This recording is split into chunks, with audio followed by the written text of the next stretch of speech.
Mă numesc Irina, am 22 de ani, m-am căsătorit la vârsta de 17 ani și am doi copii, doi băieți. Pot să spun că m-am maturizat, pentru că o căsnicie și o căsătorie depinde foarte mult și de răbdare. Nu pot să spun că a fost ceva rău. Cât timp am fost logodită, mi-am continuat studiile, am făcut până la 10 clase. Ne cunoșteam, este din satul nostru și ne cunoaștem toți. O femeie măritată are și restricții. Aici, la căldărarii tradiționali, cum sunt și eu, nu avem voie să trecem prin fața bărbatului. Da. Și sunt anumite reguli, pe care trebuie să le respectăm. Să purtăm baticul. Cum a fost când a venit primul copil în viața ta? Pot să spun că a fost greu, dar am avut și foarte multe ajutoare lângă mine, care m-au și învățat totodată.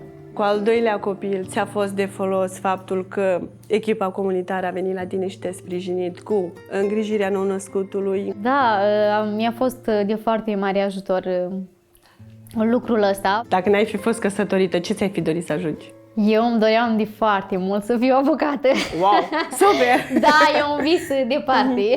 Da. Cum crezi că am putea noi, femeile de etnie romă, să combinăm portul, respectarea tradițiilor și să reușim să activăm și pe piața muncii? Nu toate muncile astea le putem face noi ca femei măritate și este rușine și față de bărbatul nostru să muncim în anumite domenii, dar am putea să arătăm lucrurile pe care noi știm să le facem. Da, știm să le facem. Să încercăm să ne promovăm meșteșugurile. La noi în familie încă se mai practică, se mai fac lucrurile astea. Bunicul meu face cazani. Ce mesaj ai tu pentru tinerii care se căsătoresc de vreme? Să aibă răbdare cu familia, să aibă respect față de membrii familiei în care au intrat. Bună, Elena! Mulțumim mult că ne-ai lăsat să venim la tine în casă și că ne-ai făcut cunoștință cu comunitatea din care faci parte. Și totodată îți mulțumim că faci parte din acest proiect minunat. Te rog, pentru început, ne poți spune câte ceva despre tine și parcursul tău?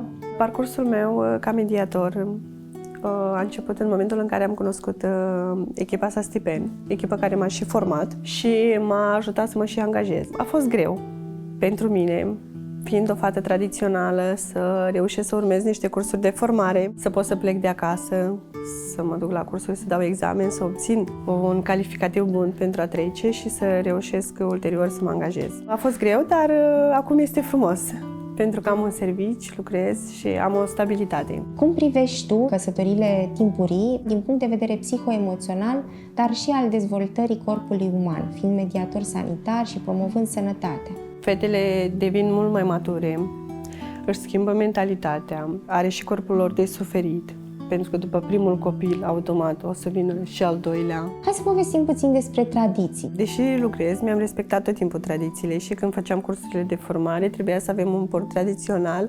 Eu vreau să spun că mă schimbam pe baie. Deși erau tot fete de etnie romă, dar erau singura căldărăriță de acolo. Și oarecum mă simțeam prost. Și încercând să respect și tradiția și cursul la care participam, mă schimbam la baie și când plecam îmi purtam ținuta. După ce m-am căsătorit, port baticul, port portul, întorc bărbații când trec. A fost greu până să mă acomodez, dar acum eu zic că le îmbin. Mai ales că ai și un copil. Da.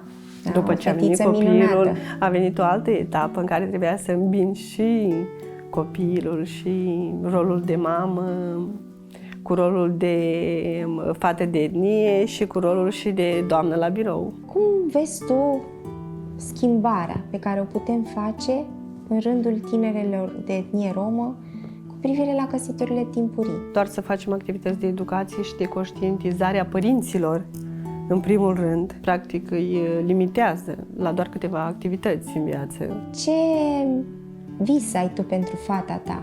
Ca orice mamă îmi doresc tot binele din lume pentru copilul meu. Să fie bine, să fie la locul ei, să aibă o carieră, să ajungă cineva în viață. Ea o să-și aleagă meseria și deja mi-a spus că vrea să fie doctor. Pentru tineri și tinerele de etnie romă, să aibă curajul să facă ce-și doresc, pentru că uneori se poate să fii ceea ce vrei să fii.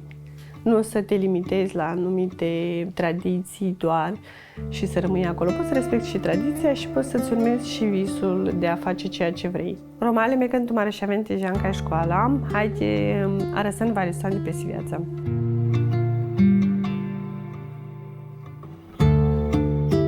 Sunt fostă secretar de stat, membru în Colegiul Director al Consiliului Național pentru Combaterea Discriminării din România. Căsătoria timpurie sau forțată între romi a apărut ca o formă de autoapărare împotriva a ceea ce se întâmpla în perioada sclaviei, respectiv când boierii luau fetele rome virgine în baza principiului de prima noapte. Asta e o chestie documentată de istorici, de romi, care au scris despre perioada robiei și sclaviei romilor în România și povesteau despre această primă noapte a boierului. Și pentru a nu-și pierde virginitatea cu boierul, părinții sclavi erau obligați sau forțați să îi căsătorească între ei. Nu există o tradiție, nicio tradiție nu poate să îngrădească anumite drepturi, iar în momentul de față, această practică este o practică care încalcă drepturile fetelor, dar și ale băieților, la viață intimă și privată, sau cum vrem noi să o numim. Este un drept de a-și trăi copilăria și de a se bucura de ceea ce înseamnă să fii copil. Dacă noul proiect de lege, respectiv modificarea codului penal care interzice căsătoria forțată, va intra în vigoare și se va modifica, sunt convinsă că această acțiune va scădea, să zic așa, căsătoriile forțate. În acest moment trebuie să menționăm că aceste căsătorii forțate se fac la nivel informal, respectiv între familii, în comunitate. Dacă vă iubiți fata sau vă iubiți băiatul, nu mai practicați această formă de așa zisa căsătorie, pentru că îi îngrădește dreptul de a fi copil. Astăzi vorbim despre AI, despre inteligența artificială, despre calculatoare sau cum vrem să le numim, despre oameni care fac o grămadă de lucruri prin educație, dar în același timp avem copii care, la 10 ani, s-au căsătorit. Și asta pentru că voi, părinții, ați vrut asta. Nu vă zic ce să faceți, doar să vă gândiți la asta. Doriți să deveniți cineva prin educație, mergeți la școală și învățați. Eu am făcut asta.